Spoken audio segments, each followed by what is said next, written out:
A partir de agora está no ar Agro e Prosa Podcast, o seu podcast do agronegócio. Oferecimento Precisão Aeroagrícola. Agro e Prosa, apresentação Divino Ronaldo. O agronegócio é feito de pessoas que têm história, pessoas que trabalharam muito para conquistar o seu legado, pessoas que são referência daquilo que o Brasil tem de melhor.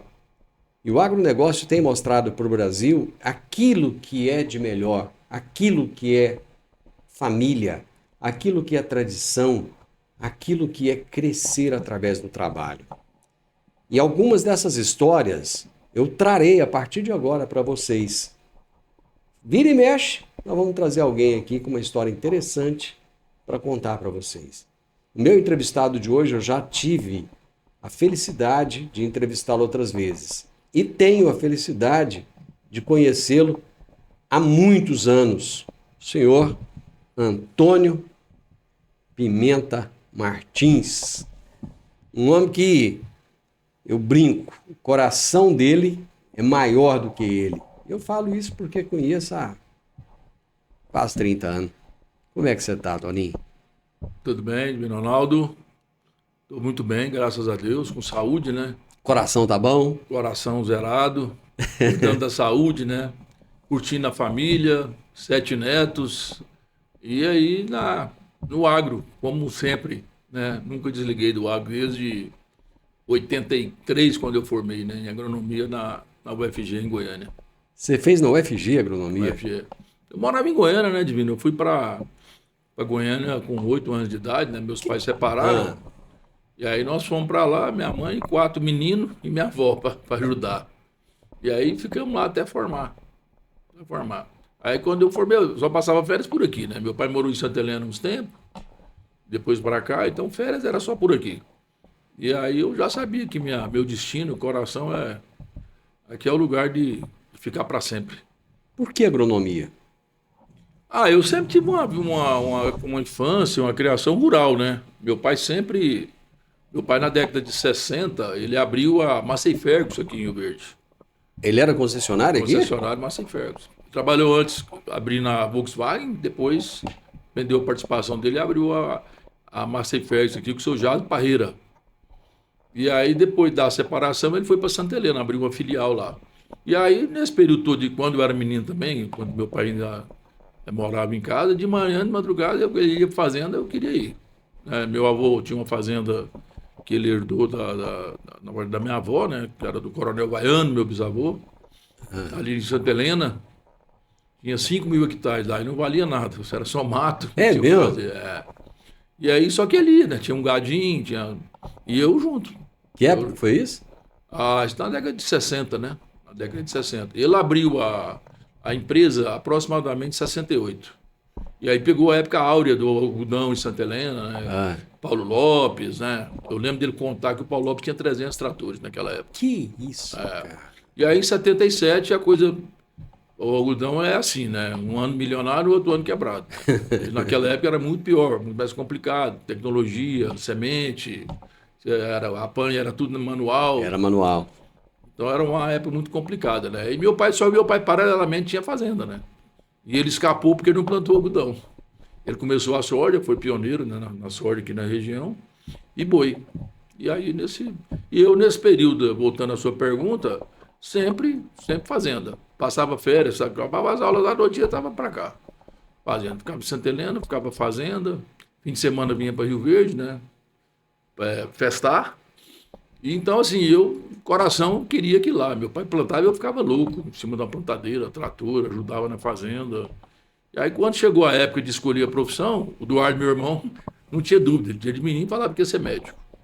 E eu falava assim, tem que ser alguma coisa ligada à agricultura. Aí era agronomia ou veterinária, né? Aí eu não tinha muita paixão por cirurgia, por sangue, esses trem, não. Cuidar de bicho, não, né? Meu negócio era terra mesmo, terra molhada. Eu ficava assim, vendo a soja, o milho nascendo, aquela terra molhada, eu ficava louco. Ali era a minha paixão. Aí foi fácil a decisão.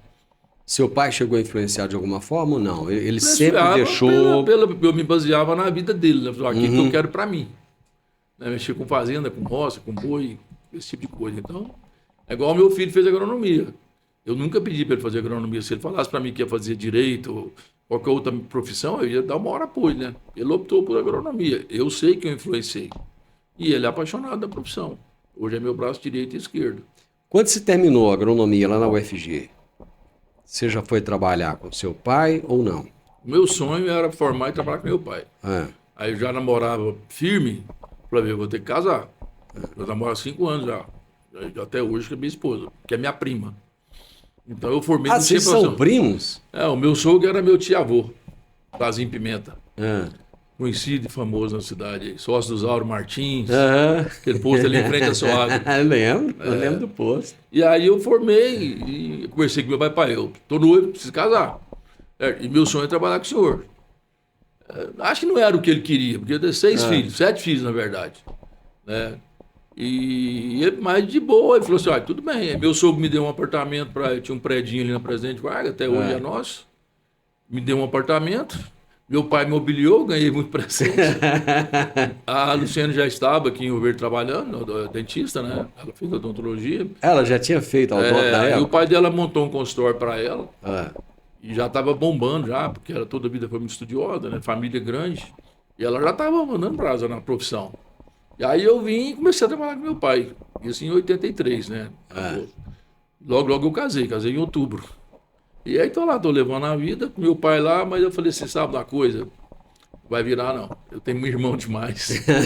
Aí meu pai falou Era que ia muita gente para dividir a falou fatia. que ia dar uma do- roça para mim, não deu. Aí eu ficava, o que me matava era a dependência, né? Aham. Porque eu tive o privilégio de formar sem trabalhar. Mas assim, dinheiro eu não sabia o que era tudo. Eu estudei escola pública, né? Na faculdade. No segundo grau, não. Escola particular, meu pai pagou. E aí formei, agora tem tal. Aí eu falei, sabe uma coisa? Não vou aguentar, não. Aí, principalmente assim, tem que pedir dinheiro para ele. Uhum. Não, que vergonha, né?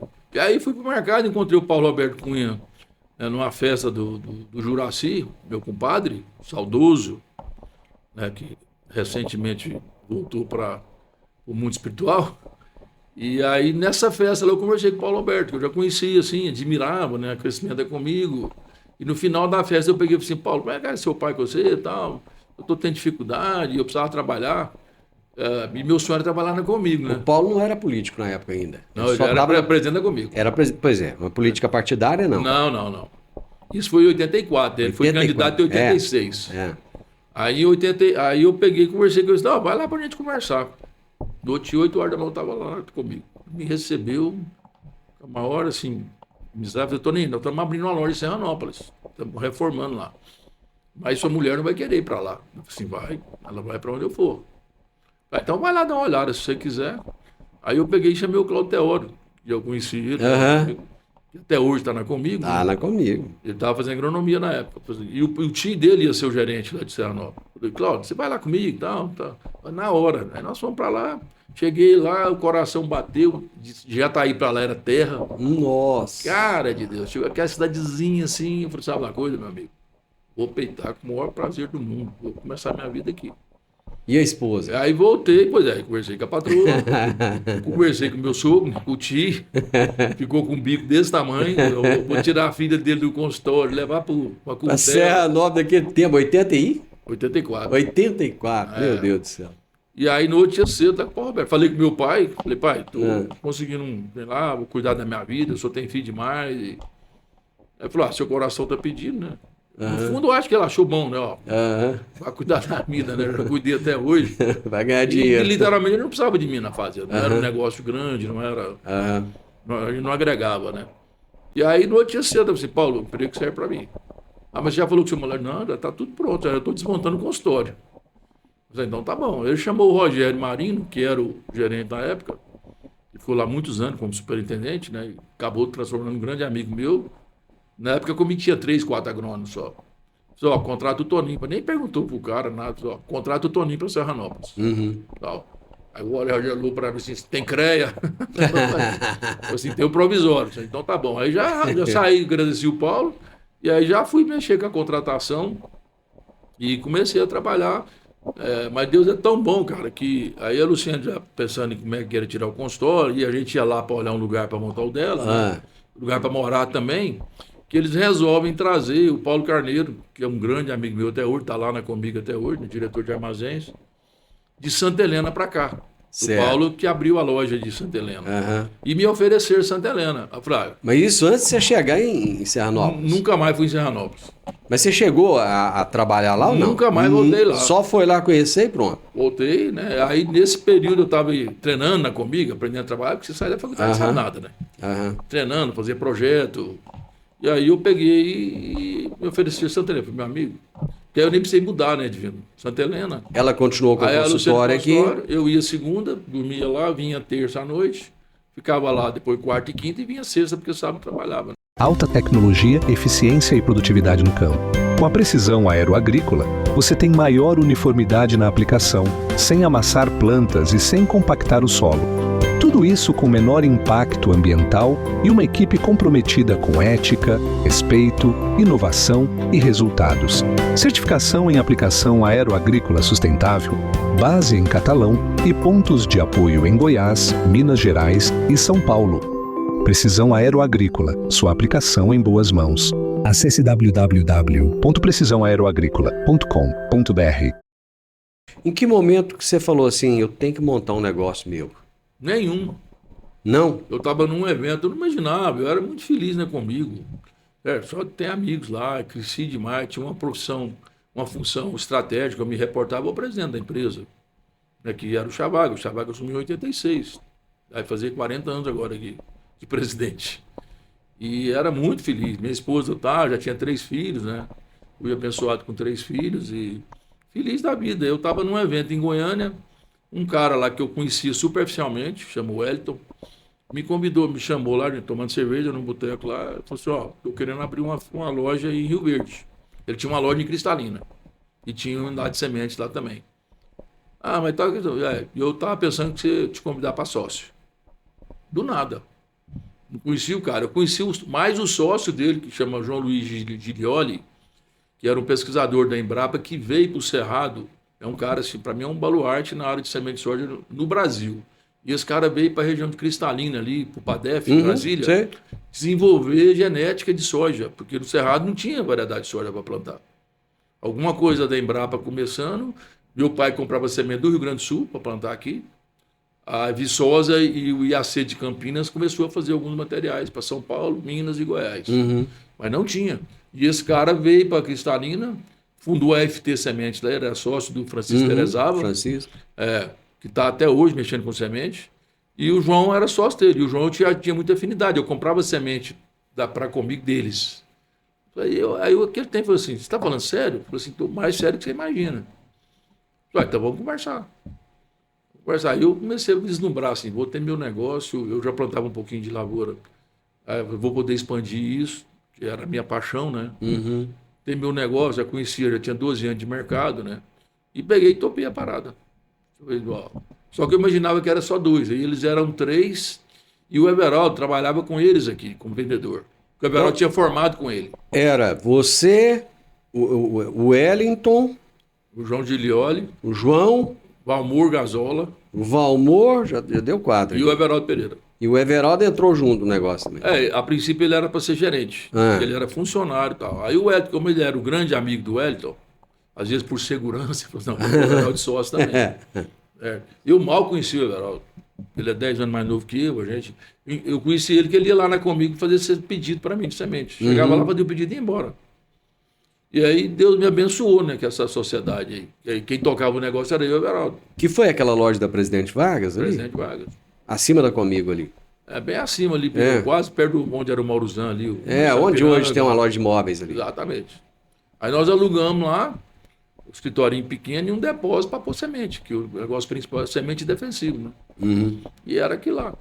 E aí quando eu fui conversar direito com eles, eu já tinha pedido demissão. Aí eles, assustaram, mas assim, tudo bem, vou tentar a minha sorte, né? Era o cavalo arriado da minha vida, e foi. O coração, eu falei com meu pai também, ele falou assim, diz o coração, você tá pedindo, então enfia a cara.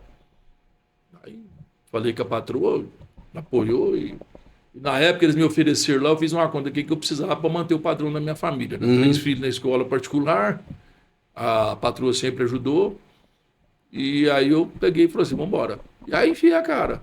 E, cara, o Everaldo totalmente inexperiente, começando a vida dele. Aí eu fui cuidando de tudo, né? Financeiro, comercial, e o Everaldo no comercial. E aí foi.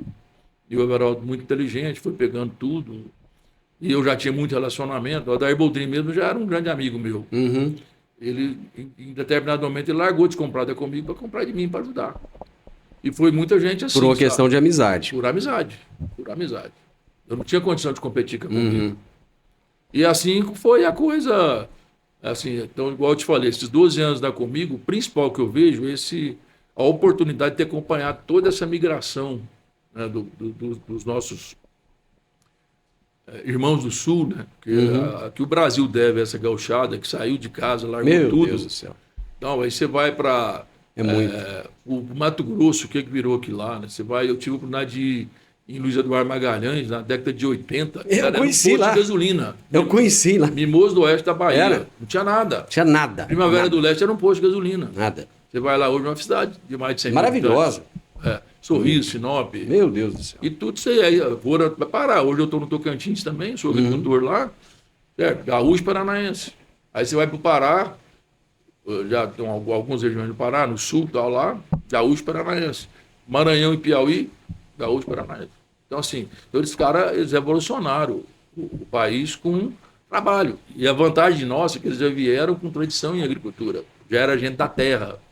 E aqui a produção era muito incipiente. A gente tinha um calcário meia boca, grosso, demorava a solubilizar e tinha um privilégio da região. Né? Primeiro vieram os menonitas, né, os americanos, Sim. naquela região lá. Também gente de roça, com experiência. E começaram o quê? Calcariar e soja. O povo ria das mulheres subindo no trator, levava almoço pro marido, E enquanto era o marido estava verdade. almoçando, as mulheres subindo no trator E os americanos nos ensinaram muito a experiência deles. Uhum. E aí vieram os gaúchos também, que já tinham experiência de lavoura, que o segredo era o quê? Principal, calcário. Calcário. Você vai para qualquer lugar. Quando eu fui para o Tocantins, lá o calcário era 50 quilômetros. É aqui que eu vou ficar. Porque calcário é a base da produtividade. Certo? Além de ser adubo, ele corrige a acidez, que era o grande problema nosso, o chapadão.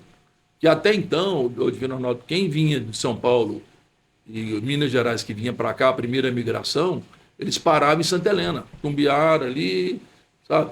Por quê? Terra boa. Era boi e algodão depois também. Mas chegava aqui em Rio Verde, Jataí, Montevidéu, não queria nem dado. Meu pai mesmo teve a oportunidade de comprar 2, 3 mil de Montevidéu, nem olhava. O único que teve coragem acho que foi o Beto Bruxelles. Mas o Beto, ele foi de uma migração de Paulista que eles foram lá para Planalto Verde. Aham. Já era uma região, os caras tiveram uma visão danada. O Seco, que a gauchada veio. Isso. Veio os da Andréia também, que foi lá, na mesma época deles também, sabe? Então veio uma leva de paulista no começo aqui. Mas no começo nem olhava para o Montevidéu. Aí começou os americanos a plantar, a gauchada a plantar. Aí despertou e a coisa explodiu, né? Santa Helena era um filé, né? Até hoje é de cultura. Valia 10, 20 vezes o valor do Montevidéu. Hoje é o contrário. É o contrário. E nesse período, uma coisa muito importante que aconteceu foi a vinda das sementes Goiás. Que esse mesmo cara chegou aqui com 2 pessoas que eu nunca tinha visto. Ó, vamos fazer uma indústria de semente aqui, as variedades cristalinas não estão batendo para cá. E aí eu comprei a área do Jacó lá, saída para Montevidéu, onde é as sementes Goiás lá. Compramos um lote lá de 20 mil metros quadrados. E eles construíram e chamaram o Everaldo para ser sócio. Eu falei, mas com que bala? Eu falei, não, vocês vão ficar com 10% da empresa, vocês tocar a empresa. Eles sabiam que precisava da gente, principalmente eu já tinha experiência com semente, né? E em 3 anos vocês vão pagando a gente. Certo? Aí deu, beleza, né? Aí esses 2, eles entraram, e aí nós já ficamos com 10% da Sementes Goiás e começamos a tocar em 99, a Sementes Goiás. Quem era o sócio na época? Eu, Everaldo, com 10%, o Wellington com 30%, e os outros 2, o Mário Sérgio. O Mar, lembro demais. O Mar estava na Crop Life? Crop Life, não, era na outra empresa que ele inclusive está saindo agora. Precisamente até hoje. Tá, e o Rafael Lozovei, que você deve lembrar também, que era sócio nosso. Não, Rafael não lembro. É. O Mário lembra bem E dele. aí depois a gente, com o tempo, o Hélito saiu, porque ele queria montar uma unidade em Monte Alegre de Minas, ali perto de Uberlândia. Ele vendeu a parte dele para mim e para o Everaldo, os outros 2 sócios aceitaram e construiu essa unidade. Nós pagamos ele em 3 anos em produção, semente principalmente. Aí o Everaldo pulamos para 40% da empresa. Certo? com assim, pouco recurso, né? Aham. E o projeto era pequeno na época, 100 mil sacos de soja. Um dia nós vamos fazer 100 mil sacos. Eu lembro. Quando nós entregamos para a Nutrim, fazia 1.300.000 sacos. Isso, eu lembro. E aí ficou assim, aí depois, mais tarde, demorou um pouco, a gente comprou a parte do Mário e do Rafael também, e ficamos só nós dois. O que levou a Tecagro, não só a Tecagro, mas a Sementes Goiás também, a se tornar o que se tornou? Porque tem muita revenda que é daquela época, tá indo bem e tal, mas não explodiu. Muitas fecharam, né? Não cresceu como vocês cresceram, outros fecharam. E vocês cresceram assim, de forma astronômica. Eu atribuo isso daí, pelo fato da gente ser daqui, de entender bem a necessidade do produtor, e por ser produtor rural também, a vida inteira, né? O Everaldo também, filho de produtor rural, não era agricultura, mas era pecuária, e a gente está muito ligado ao cliente, certo? Entendendo a necessidade dele, que a gente já entendia, e levando a mensagem para os vendedores, nós temos que entender a necessidade do cliente, temos que atender ele, temos que dar pós-venda, para ele voltar. Porque o melhor propaganda que pode ter em qualquer negócio é o cliente bem satisfeito. É o cliente satisfeito. Porque ele fala bem de você e ele volta a comprar. Agora, o insatisfeito, ele detona o seu negócio. Ele detona. Então, a gente teve muito cuidado com isso daí, né? Com pós-venda, com qualidade. A Sementes Goiás, você lembra que ela foi considerada a melhor empresa de semente do Brasil por 3 anos consecutivos. Lembro, saía na Globo Rural. Lá, um evento em São Paulo lá que eles elencavam 20 segmentos do agronegócio para premiar as empresas. E nós éramos considerados a melhor empresa do Brasil. Então, por quê? Qualidade. Porque semente é a base de qualquer negócio da agricultura, é a base. Você joga uma semente no solo, se ela não germina, meu amigo, prejuízo você dá para o cliente. Então, assim, a base dessa semente tem que sair, ela tem que ter vigor. Toninho, como é que foi, de repente, vocês chegarem à conclusão que era momento de vender as empresas? Vocês estavam bem. Igual aquela outra pergunta que você me falou, né? Assim, chegou a decisão de montar Tecagro e tal. Não chegamos, cara. Não chegamos. A coisa veio. A gente começou a ser assediado porque nós estávamos caminhando para uma empresa de 1 bilhão de faturamento. Sabe? 550 funcionários. O negócio estava tão redondo aí, a gente tinha empresa de armazéns também. Então, eu, por exemplo, eu produzia, mas o Everaldo, nossa produção ia para a Sementes Goiás, virava semente e eu vendia semente na loja. Então, eu fiz o ciclo todo. E aí, com o armazém, eu comecei a fazer barter. Que aí os números da empresa ficaram assim. Por que barter? O cara me trazia o grão e eu dava o insumo para ele, a semente, o adubo, a gente não vendia adubo. Mas para o cliente do barter, eu comprava o adubo e punha no pacote. E com isso o negócio ficou muito robusto, sabe? Redondo, sabe? Limpo, né? Sempre assim, nunca tive... Você conhece a nossa conduta moral e ética, nada de bar do tapete, né? Muito cuidado com a parte tributária e contábil. Então, assim, redondo a empresa. E aí a gente começou a ser assediado pelo mercado. Um amigo nosso de Uberlândia veio, e ele não era que ele mexia com isso, não. Falou, tem 2 empresas que me procuraram querendo conhecer vocês. Vai conhecer para quê? Para ser sócio ou para te comprar. Não tinha isso no nosso radar. No radar. E aí vieram 2 fundos, um americano e um nacional, e veio uma empresa da Irlanda, sabe? Querendo, aí começaram. Esse cara preparou esse documento que chama teaser, que era o quê? O resumo da empresa. Ó, tantas lojas, tantos funcionários, fatura tanto, tanto de semente, tanto de insumo, tal. Aí as 3 fizeram proposta. Com conversa curta, sabe? Mas a gente ficou assim, e aí ele falou, vamos para São Paulo. Aí nós contratamos, a KPMG é uma das top 4, né, de auditoria, de consultoria a nível mundial. Ela tinha um time de M&A que fala, que é fusões e aquisições. Fusões e aquisições. Aí nós fomos conversar com esse cara, contratamos ele, e eles vieram para dentro da nossa empresa fazer um valuation, que chama. Avaliação da empresa. Sim. Tá? Por preço. Aí acabaram isso daí e mostraram para esse povo lá. Saiu os 3 correndo. Eles assustaram com a avaliação e nós também assustamos. Nem vocês sabiam o tamanho daquilo que vocês o irlandês acho que queria comprar coisa barata. Aí, mas foi bom demais desse negócio aí, porque quando os caras vieram, aí a gente ficou amigo do gringo lá, eu falo um pouco de inglês, né? Aí fiquei amigo aí pegamos o bicho, vamos, a operação deles era Irlanda, depois foi para Inglaterra, Escócia, Romênia e outros países lá, virou um gigante. Né? Então, não, vamos, a gente queria conhecer a operação de vocês, eu não conhecia Londres, nem Dublin, né? Aí eles pegaram e mandaram passagem, nós fomos lá, eu e o Everaldo, ficamos lá, até que esse cara de Uberlândia, amigo nosso, ficamos lá, conhecemos lá uma semana, né? E viemos embora, depois não deu negócio, então ficamos só amigos. Legal. Vamos comer pizza, né? E aí passou um tempo, cara, uns 6 meses mais ou menos, a gente esfriou, aí o Everaldo sentando, bicho, e aí, ó, só tá vindo gigante pra esse negócio nosso. Hoje a gente tá protagonista, mas nós podemos virar coadjuvante. Daqui a pouco. Tá, aí nós fomos para São Paulo. Uhum. Aí fomos atrás de bancos lá, quem mexia com isso lá, e quando chegou no Banco Itaú, o mundo parou, né? Porque eles tinham muita experiência nessa área. Aí conversamos, contratamos eles vieram fazer o valuation aqui na empresa, e aí, bem resumido, eles fizeram e nós autorizamos ele no mercado. Nós assustamos de novo com o valor. Uhum. Foram para o mercado. Apareceram 16 grupos interessados. Entre estratégico, né, tipo Sumitomo, outras empresas, os grupos os fundos, que inclusive depois que compraram o Uraltec aqui em Santa Helena, o Aqua, o Pátria, a Sumitomo, igual eu falei, e outras empresas também. É, porque todo mundo falou que era os chineses que estavam comprando. E esse comentário é a gente rindo, né? Não apareceu nem um chinês. Até por infelicidade, às vezes pagava mais, né? E a Nutrien. A coincidência é que o presidente da Nutrien conhecia a gente de longa data. Ele foi presidente da Monsanto. E ele falou assim, eu quero a Tecagro. E desde o primeiro momento, a melhor proposta, e com um detalhe, queria comprar 100%. Que era tudo que a gente queria ouvir. Porque o Pátria e o Aqua, eu e o Everaldo continuar na gestão 5 anos. Pelo menos 5 anos. Não era o que a gente queria, você largar de ser dono para ser executivo. Né?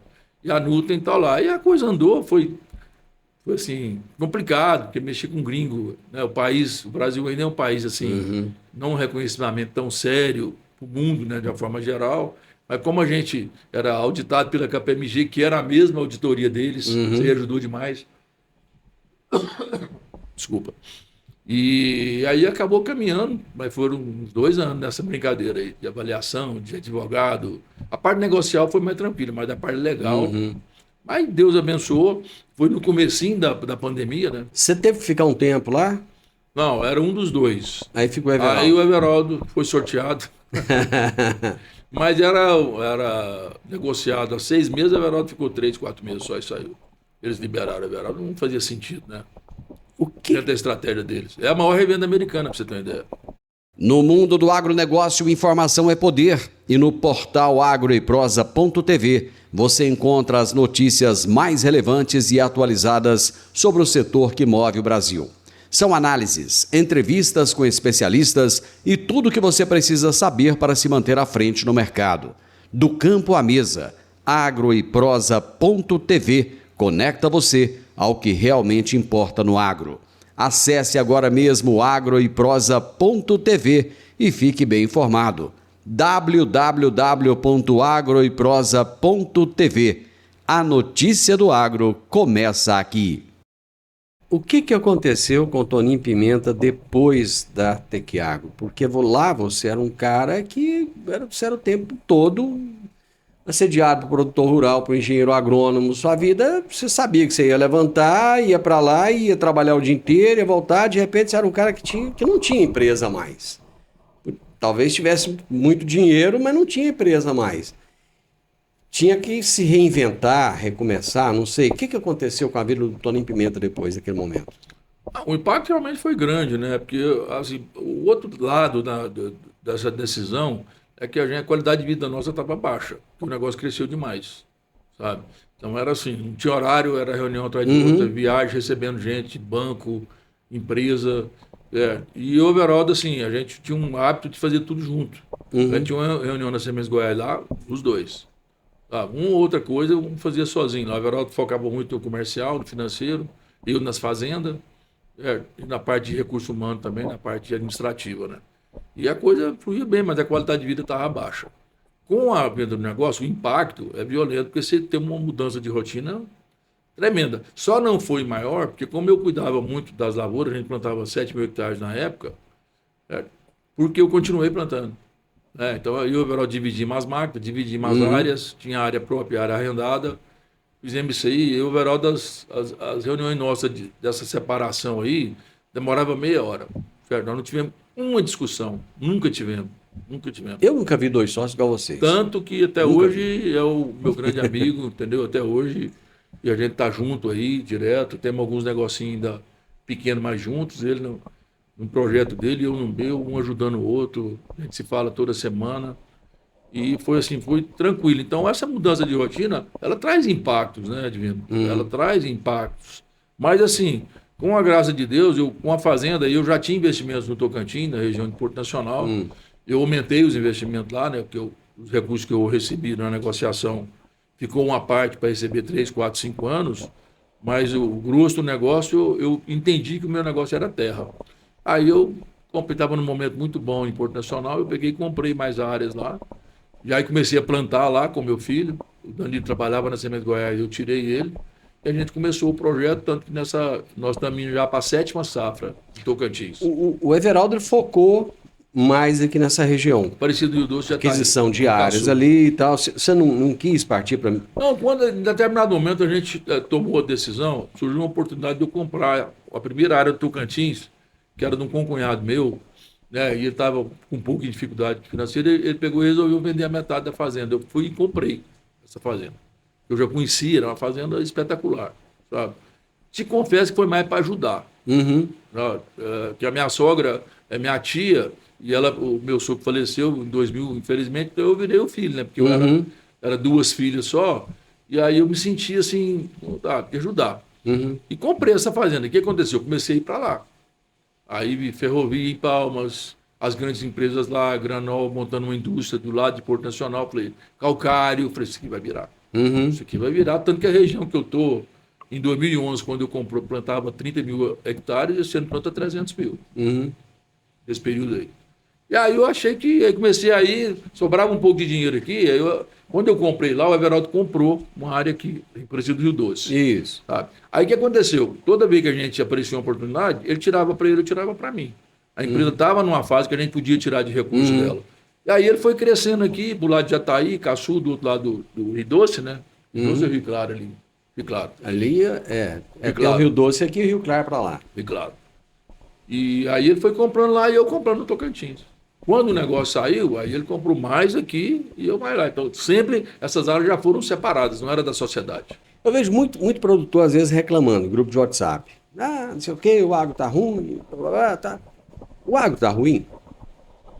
Eu já vivi muitas crises na minha vida. Sim. Certo? Hoje nós estamos passando um momento muito delicado. Muito delicado.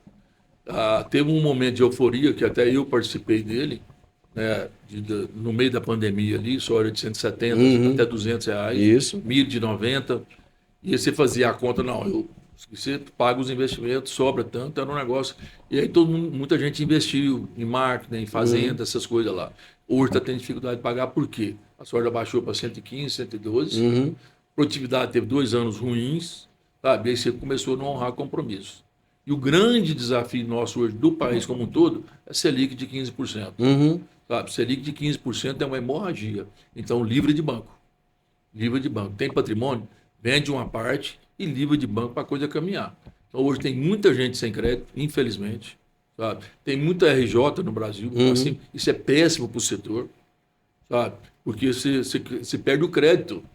Sabe? E você mitiga, você acaba com a credibilidade para crédito. Os bancos começam a restringir, a cobrar mais caro. Hoje o banco, por exemplo, é tudo alienação fiduciária. O que é isso? Sua terra passa a ser do banco. Exatamente. Sabe? Se você não pagar, é do banco. Então, assim, tá um momento muito delicado. A margem do nosso negócio hoje está muito estreita. Então tem que ter, assim, foco no custo. Sabe? Porque o produtor, eu sempre falei na minha vida comercial, quando eu me manifestava para cliente, eu falava assim, gente, nós, da porteira para dentro, é obrigação ser competente. Ter boas máquinas, treinar as pessoas, fazer a parte de fertilidade, melhores insumos, comprar bem. Certo? Aquilo que você tem controle. Mas quem vai vencer e quem vai sair é quem compra bem e quem vende bem. Esse é o que vai sair, porque é o gestor do negócio. A base é o quê? Você tem que cuidar dos custos, produzir bem, e aí, na hora que você vende bem, você tem um resultado. Então, para mim, esse é o segredo, sabe, que tem. Isso aí. O futuro do agronegócio, como é que você vê? O mundo precisa comer. As crises passam. Jesus mesmo falou assim, tudo passa. Então, assim, nós temos que ter muita fé. Já aconteceu uma coisa boa do término, pelo menos momentâneo, de Israel lá com o Hamas. Com o Hamas. Sério, se Deus quiser, a Rússia também vai pôr a mão na cabeça e acabar com aquela bobagem, aquela guerra idiota lá, sabe? Mas o mundo precisa comer, certo? Essa briga mesmo do Trump com o mundo inteiro, ele está conseguindo bagunçar tudo, mas o que acontece? A China, ela não tem como não comprar soja dos Estados Unidos, porque o Brasil e a Argentina não abastecem a necessidade deles. Então vai ter que dar cor daquilo ali. É que são dois gigantes, né? Então, dois gigantes é mais assim. Então, o Trump acaba com o produtor do americano também. Ele dá uma ajuda lá, não adianta. Os caras têm que vender soja. O que ele vai fazer com a soja lá? Mas ele é muito esperto, ele sabe o que ele está fazendo. E só tem a China para comprar aquilo lá. Ele sabe o que ele está fazendo. Então, assim, vai contar. Então, o mundo precisa comer. E não tem país igual ao nosso, Divino. Não tem país igual ao nosso, cara. Que a condição climática, a qualidade do produtor rural, 2 safras, cara, aqui na nossa região mesmo. Estados Unidos mal planta uma safra, lá no limite, sai até a neve, planta correndo para colher, porque a neve vem de novo. É verdade. Nós aqui com safrinha cheia, então isso não existe. Então aqui não tem. Agora o etanol de milho, você vê. Tem em casa chegando aí, né? Uma das maiores empresas do mundo, ela vai transformar milho e sorgo em álcool. Sabe? Então isso para nós é só coisa. Ferrovia aqui, ela passa dentro da minha fazenda. Parece um sonho que eu estou sonhando na hora que eu vejo aquele comboio de 120 vagões passando, levando soja, milho, farelo de soja, trazendo combustível, trazendo fertilizante, sabe? Parece a gente que é daqui, né? Você não sabe, a coisa agora vai comigo fazendo um terminal em Palmeiras, já vai colocar a produção na ferrovia, sabe? Então tem coisa boa demais acontecendo. Então nós temos que acreditar, acho que a base é a fé, tem que acreditar em Deus e vai acontecer de coisas melhores vir para nós. Aliás, essa era a minha pergunta. Qual é a base da vida do Toninho Pimenta? Cara, é assim, quando você tem uma fé como a gente tem, que acredita em Deus, que tem um Criador, que nós não somos planta, nós não nascemos, crescemos e morremos, não. Certo? A vida tem um sentido, certo? E o sentido da vida é você melhorar. E como que você melhora? Você nasce, Deus te dá a oportunidade da família, do trabalho, através dessas atividades, você criar seus filhos para o bem. Né? Você ter uma boa esposa, né? E respeitar isso daí. E no trabalho, você fazer a mesma coisa das pessoas que estão ligadas a você, se respeitar. Jesus simplificou a passagem dele aqui por uma frase, cara. Um mandamento. Se você amar a Deus sobre todas as coisas e ao seu próximo como a ti mesmo. Se fizer isso, está fazendo tudo. E o Novo Testamento dele, ele é simbolizado por uma única palavra: amor. Então, se você tiver amor em tudo que você faz, no trabalho, na família, tal, lá, você vai estar seguindo esse projeto de melhorar. E depois, no final da vida, você vai ter recompensa lá junto de Deus. É assim, a gente não morre. Nós estamos de passagem aqui. O espírito não morre. Morre a carne. Isso aqui vai apodrecer tudo na terra. Mas o espírito não. É isso que ele ensinou. Quem acreditar em mim nunca morrerá. Isso aqui é igual quando você vai na loja, compra uma roupa e põe naquela embalagem bonita, você chega em casa, joga a embalagem fora. Eu comecei essa entrevista falando que você tinha um coração maior do que você. Você é um homem grande, um homem alto, né? Mas seu coração é muito grande, sua história é muito bonita. E eu te agradeço por me dar o privilégio, o presente de ouvir essa história, mas quando eu ouço, eu também estou levando ela a milhares de outras pessoas. Assim, eu não tenho como te agradecer por tantas lições boas que você me trouxe aqui hoje. Obrigado, do fundo do coração, e pela amizade, pelo carinho de sempre também. Eu que agradeço, Divino Ronaldo, velho amigo, né? A gente tá junto aí desde a época da revista Plantar, alguns eventos que você fez pra gente, sempre o carinho e o respeito que você teve comigo, a minha família, né? E eu pela sua. Então, que Deus abençoe o seu trabalho aí, porque você tem contribuído muito com o agronegócio aí. Acompanhe suas entrevistas, né, na Morada do Sol. E, assim, só trazendo conhecimento, pessoas de fora, agregando muito valor, porque a base de qualquer negócio é informação. Nós precisamos de informação. E é isso que você tem trazido ao longo da sua trajetória jornalística aí. Grande abraço, amigo. Deus te abençoe. Obrigadão. Valeu. Eu conversei com o meu amigo, Toninho Pimenta.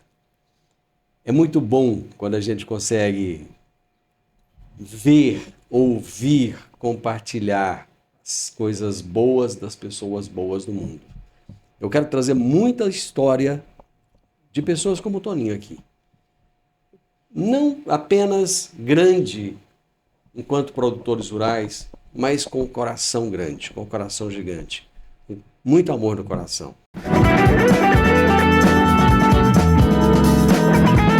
podcast Agro e Prosa tem o objetivo de falar do agronegócio de forma fácil, simples e descomplicada. Diariamente conversamos com os maiores atores do agro e abordamos os mais diversos assuntos de interesse de produtores rurais, técnicos, pesquisadores, profissionais da área e simpatizantes do agronegócio. Se você gosta do nosso podcast, então você pode nos ajudar. É muito simples. Basta seguir-nos nas principais plataformas de streaming e também no YouTube. Se você deixar um gostei, compartilhar os episódios e deixar um comentário, já vai nos ajudar muito a dar relevância tanto ao podcast quanto ao canal. E o mais importante de tudo, nos siga para receber notificações de novos vídeos e episódios. Um grande abraço para você e até a nossa próxima prosa.